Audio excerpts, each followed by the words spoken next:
Diabetes, previously referred to as insulin-dependent diabetes mellitus or juvenile onset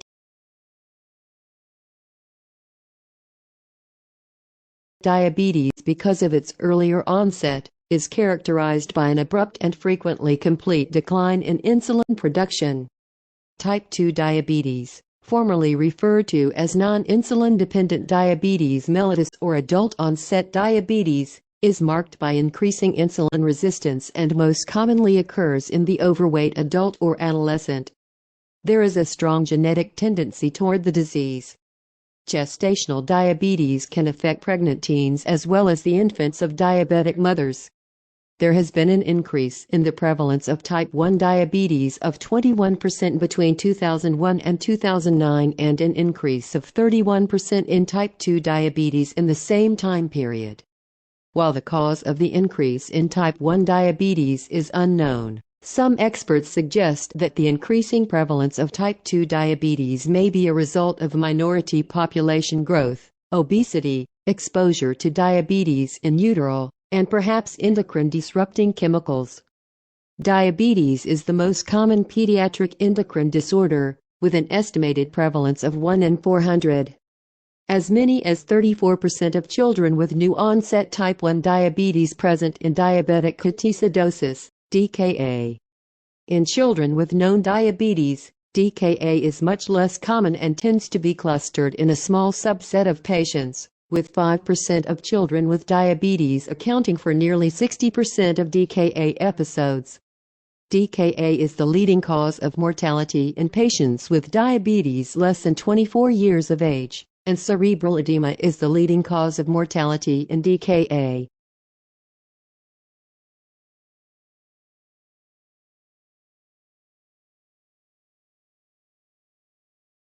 Pathophysiology and clinical features. Select to favorite. The fundamental cause of DKA is an absolute or relative insulin deficiency that results in the inability of cells to take up and use glucose. Levels of counterregulatory hormones, catecholamines, cortisol, growth hormone, and glucagon, are elevated, which drives many of the physiologic disturbances observed in DKA.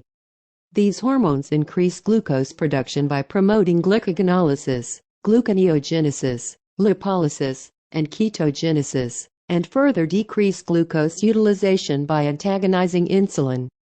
As the serum glucose level exceeds the renal absorption threshold, an obligatory osmotic diuresis ensues, which results in the classic symptoms of polyuria and polydipsia. If not recognized early, this can lead to profound dehydration and electrolyte disturbances. Acidosis stems from the complex metabolic derangements induced by insulin deficiency and unopposed glucagon. The cellular milieu of the body is essentially in a state of functional starvation, unable to use the excess serum glucose. Decreased lipid uptake by adipose tissue and increased lipolysis result in an overabundance of circulating free fatty acids, which are converted by the liver into the ketoacids acetostate and B-hydroxybutyrate. Despite this profound shift in substrate production, ketoacid utilization and renal elimination are both impaired, which results in a wide anion gap metabolic acidosis. In certain patients, the acid-base status may be more complex. Persistent vomiting and severe volume depletion may result in a superimposed metabolic alkalosis that may mask the severity of the acidosis by producing a relatively normal pH. Severe dehydration and poor perfusion further lead to lactic acidosis, which results in a superimposed anion gap acidosis. Alternatively, a patient who remains relatively well hydrated will lose sodium with ketoanions in the urine while retaining chloride and demonstrate a significant non-anion gap acidosis. See chapters 223 and 224, type 1 diabetes mellitus and type 2 diabetes mellitus, respectively, for more discussion of the pathophysiology of diabetes. And chapter 226, ketoacidotic syndromes. Polyuria, polydipsia, and polyphagia are the classic symptom triad of type 1 diabetes.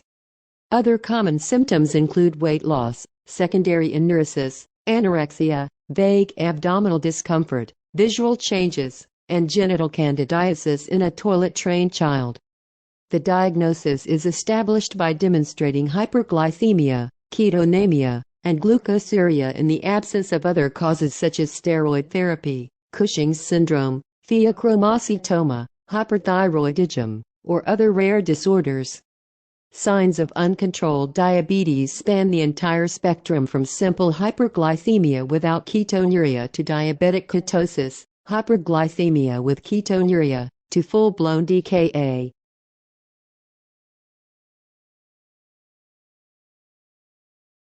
Diabetic ketoacidosis.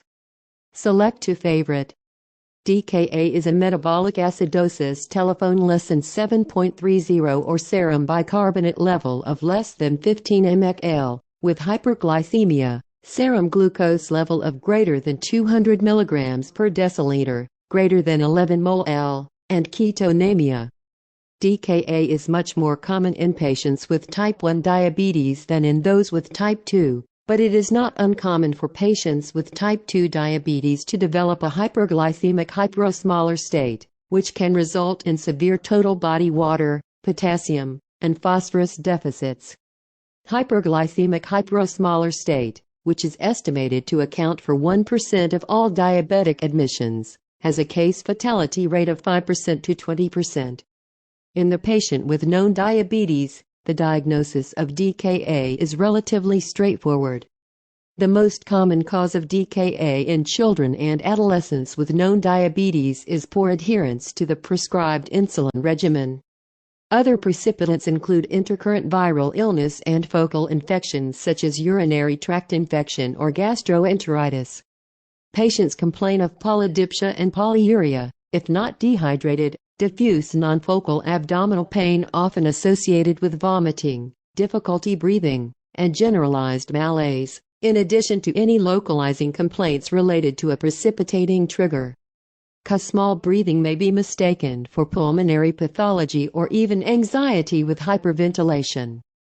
Clinical features. Physical findings in DKA are due to dehydration and metabolic acidosis. Children appear dehydrated, or tachycardic, and may be hypotensive. Respiratory compensation for acidosis is noted in the deep small respirations, which may be accompanied by paresthesias. Acetostate is converted to acetone and is responsible for the classic breath odor of nail polish. The level of consciousness may range from alert to somnolent to comatose. In a child with DKA and a depressed level of consciousness, consider the development of cerebral edema. See later discussion under cerebral edema. Abdominal pain and vomiting often accompany DKA. Distinguish nonspecific abdominal pain or gastroenteritis from more serious intra-abdominal disorders such as acute appendicitis. Focal abdominal tenderness, failure of pain to resolve with fluid therapy, and associated fever suggest an underlying intra-abdominal process. An elevated glucose level in the presence of ketonemia, ketonuria, and acidosis almost always indicates DKA. However, other rare conditions possess similar clinical characteristics. Any condition resulting in prolonged vomiting or excessive fasting can result in ketoacidosis, but the glucose level is not elevated. In adolescent patients without known diabetes, consider toxic ingestions of ethylene glycol, isopropyl alcohol, or salicylates. Laboratory evaluation. Initial blood studies should include CBC, serum glucose level, serum electrolytes including calcium, magnesium, and phosphate, serum beta-hydroxybutyrate, venous blood gas analysis, serum lactate, and urinalysis. Hyperglycemia, metabolic acidosis, and elevated serum beta-hydroxybutyrate confirm the diagnosis of DKA. The pH determined by venous blood gas analysis is only 0.03 less than that measured by arterial blood gas analysis and is an accurate reflection of the acid-base status. Obtain other laboratory studies as clinically indicated. Several factitious laboratory abnormalities may be seen in DKA. An increased WBC count is common in DKA and should be interpreted in the context of physical findings and results of diagnostic studies for infection. Depending on the type of laboratory analysis used to measure creatinine, serum acetostate may result in a factitious elevation in the serum creatinine level, but B-hydroxybutyrate does not. The serum glucose level is usually greater than 350 mg per deciliter, 19.4 mol/L, but a glucose level of less than 300 mg per deciliter, 16.6 mol/L, can be consistent with DKA. Euglycemic DKA may occur in a young, well-hydrated diabetic who is adherent to the insulin regimen but has relative insulin deficiency caused by an intercurrent illness. Even in the absence of hyperglycemia, insulin is needed when acidosis and ketonemia are present. Change in the serum potassium level is the most critical electrolyte disturbance in DKA. Hypokalemia can be both profound and present despite relatively normal initial laboratory values due to ion shifts in response to acidosis. The average potassium deficit is 3 to 5 mg/kg, 150 to 250 mg potassium deficit in a 50 kg adolescent, and the initial serum level is often normal or high. Potassium depletion is a result of insulin deficiency, which normally drives potassium into cells, acidemia, which causes the redistribution of potassium out of the cells in exchange for hydrogen, volume contraction, and tissue catabolism. These processes all provide increased potassium available for urinary excretion. Within this context, initial hypokalemia signifies a severe deficit and a potentially dangerous situation that requires potassium supplementation once urine output is established. Serum bicarbonate is invariably low, and a wide anion gap acidosis from the ketonemia is usually noted. In simple DKA, the bicarbonate level should fall to the extent that the anion gap increases.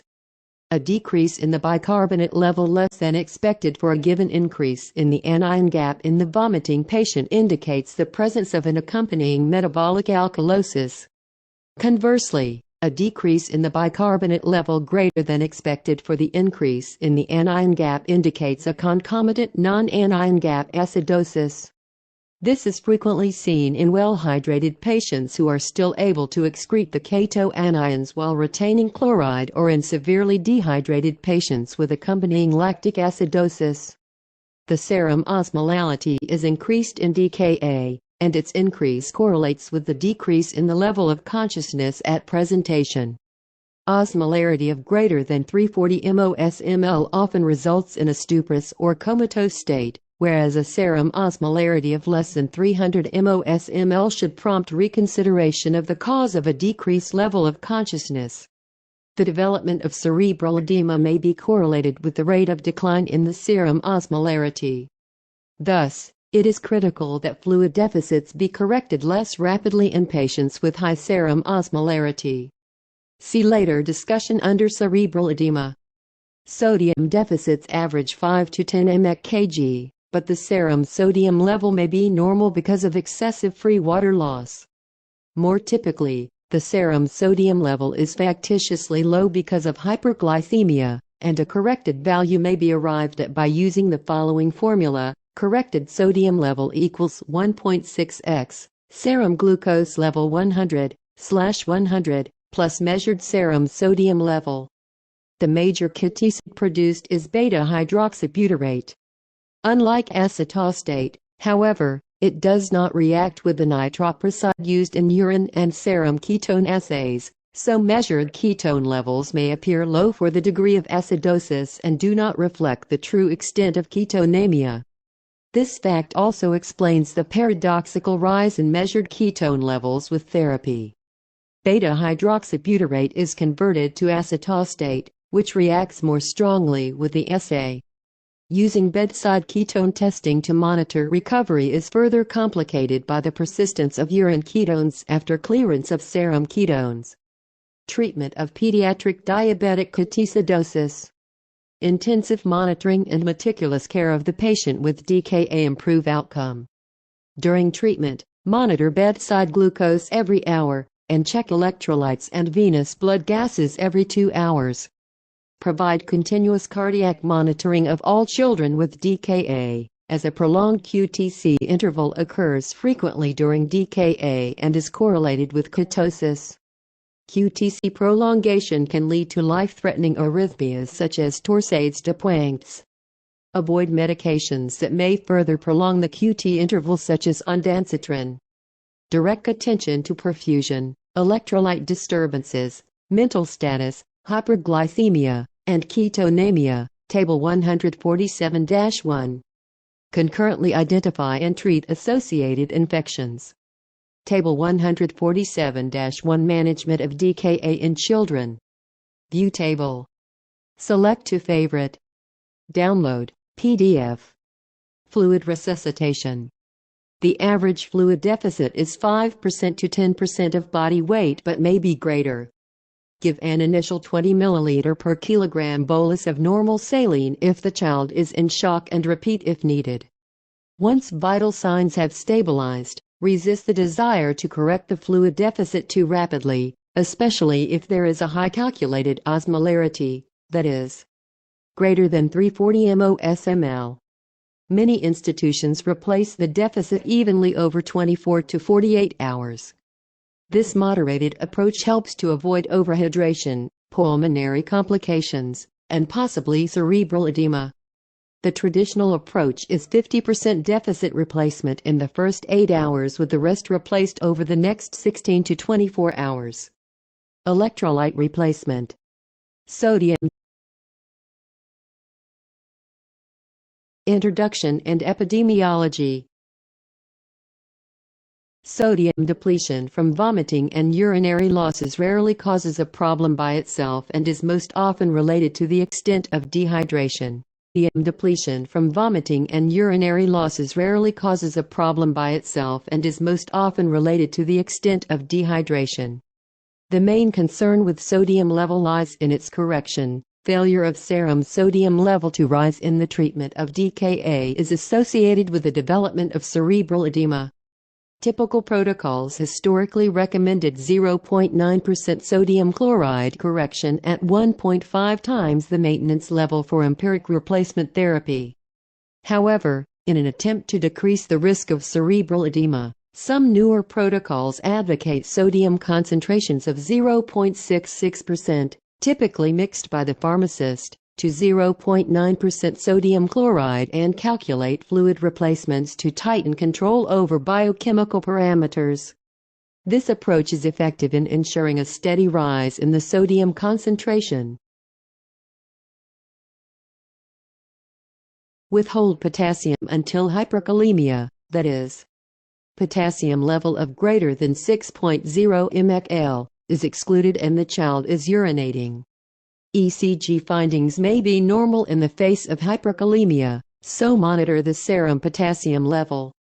Total body potassium deficits are often large, and both initial rehydration and insulin therapy can cause a precipitous decline in potassium levels due to redistribution. Initial hypokalemia, that is, less than 3.0 mcl, indicates a profound deficit, and therapy should be aggressive. Insulin will further lower serum potassium, so close monitoring and replacement are essential. The recommended rates of potassium replacement vary widely, but in general, maintenance fluids should contain between 30 and 40 mcg per liter. Consider higher doses for children with demonstrated hypokalemia. Although a central line is needed and intensive care unit monitoring is required at most institutions. Monitor serum potassium at least every 2 hours. Phosphate depletion in DKA is well described, but the value of for replacement has never been proven. In the absence of replacement, one should monitor for symptomatic hypophosphatemia, serum phosphate level of less than 1 mol, muscular weakness, rhabdomyolysis, respiratory depression. The same rule applies to magnesium replacement. Hypocalcemia, when present, is likely secondary to overaggressive phosphate replacement. For symptomatic hypophosphatemia, phosphate can be added to 4 fluids in the form of potassium phosphate, providing half of the calculated potassium needs with potassium phosphate and half with potassium chloride.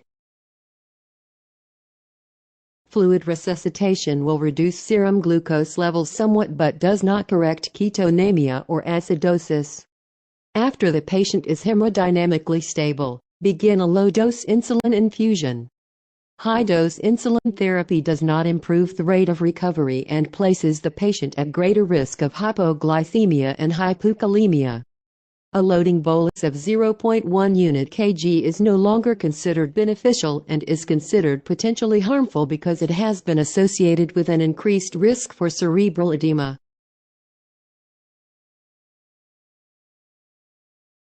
The insulin infusion dosage is 0.1 unit of regular insulin per kilogram per hour.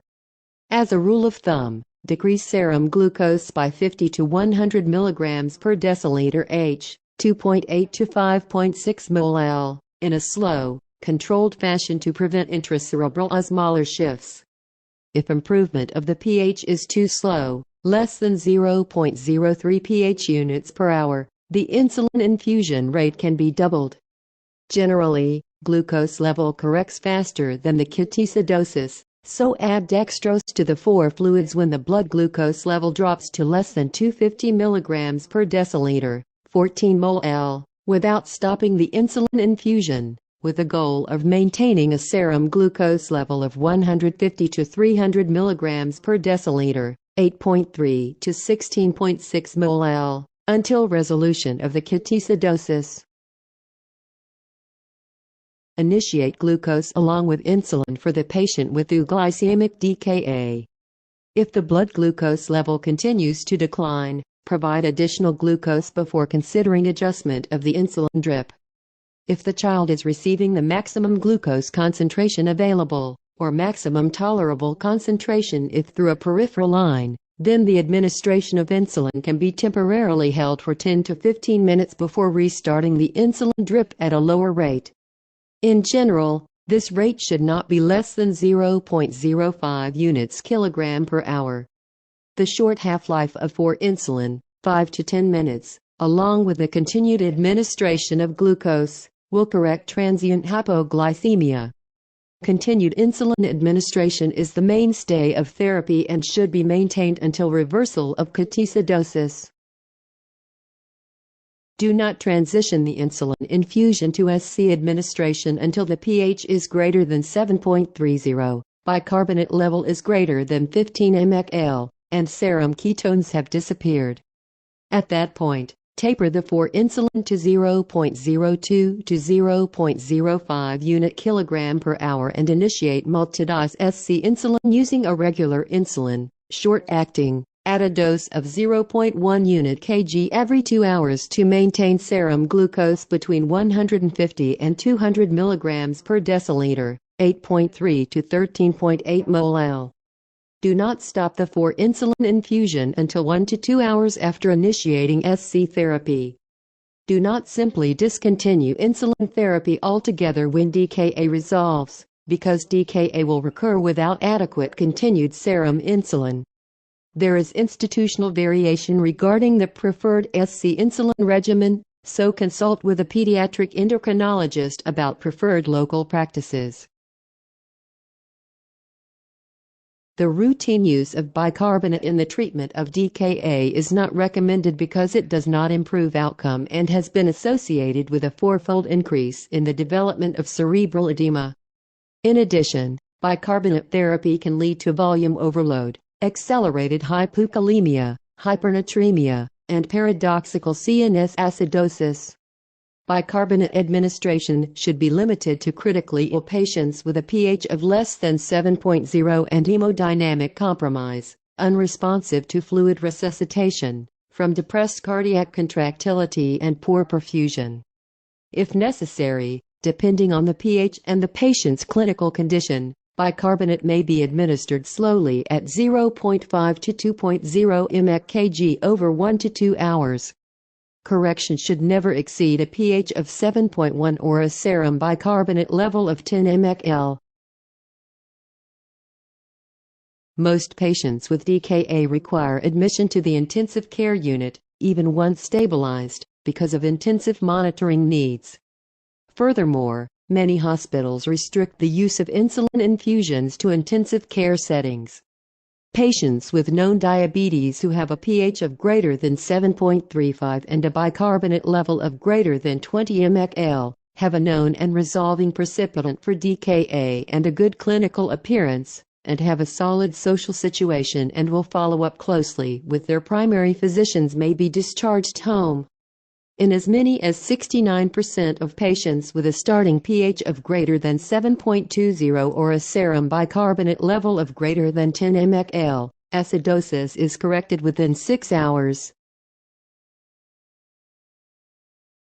Cerebral edema, which occurs in approximately 0.5% to 1% of all children presenting with DKA, is the most dreaded complication, accounting for 60% to 90% of all pediatric DKA-associated deaths.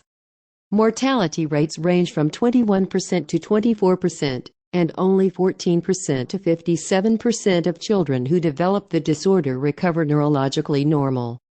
Cerebral edema more commonly develops in children less than 5 years old and is rare in persons greater than 20 years old. Table 147-2. It is likely that all patients with severe DKA have some degree of subclinical cerebral edema, but the specific risk factors associated with overt, life-threatening cerebral edema are young age, severe hyperosmolality, persistent hyponatremia, and severe acidosis. Failure of serum sodium level to rise commensurately with the fall in glucose level during therapy may be an important predictor. Newer studies refute the belief that overaggressive fluid resuscitation per se is a significant risk factor. The incidence of cerebral edema has not changed over the past 15 to 20 years, despite the introduction of gradual rehydration protocols over the same interval.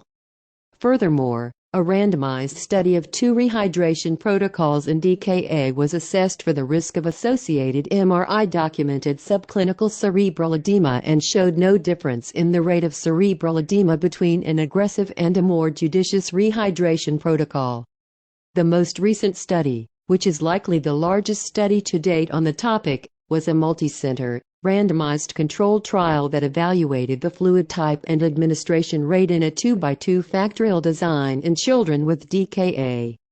The study demonstrated no difference in neurologic outcomes in children based on either fluid type or the rate of administration and suggests that more rapid administration of fluid is likely safe and does not lead to an increased risk of cerebral edema.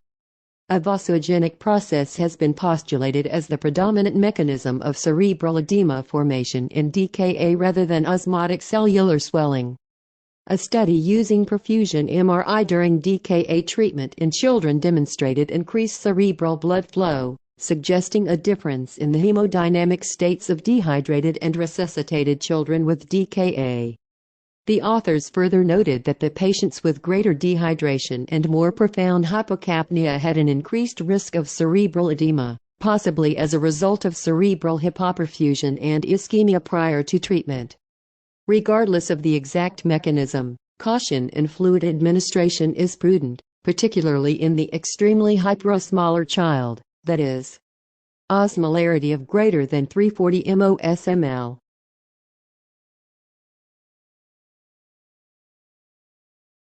Cerebral edema typically manifests itself 6 to 12 hours after the onset of therapy. Figure 147-1.